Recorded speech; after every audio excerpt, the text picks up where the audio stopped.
Cricket বিশ্বে বয়স যে কেবল একটি সংখ্যা তা আরও একবার প্রমাণ করলেন ভারতের ইয়াং সেন্সেশন বৈভব সূর্যবংশী। মাত্র 15 বছর বয়সেই টি-20 ক্রিকেটে গড়লেন এক অনন্য রেকর্ড।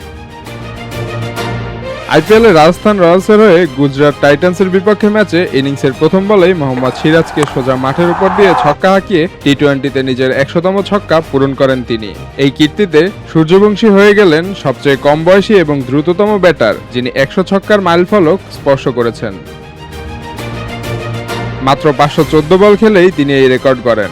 তার বয়স কেবল 15 বছর 43 দিন। গতকালের ম্যাচে বাঁহাতি এই ব্যাটার 3টি 4 ও 3টি ছক্কায় 36 রান করেন। 2024 সালে অভিষেকের পর মাত্র 19 ম্যাচেই তার ছক্কার সংখ্যা দাঁড়িয়েছে 102টিতে। চলতি আইপিএলে দুর্দান্ত ফর্মে আছেন সূর্যবংশী। 11 ম্যাচে 440 রান করে তিনি বর্তমানে টুর্নামেন্টের পঞ্চম সর্বোচ্চ রান সংগ্রাহক। তার গড় 40 এবং স্ট্রাইক রেট 236.55। এবারের আসরে ইতিমধ্যেই একটি সেঞ্চুরি ও দুটি 50 করেছেন এই তরুণ।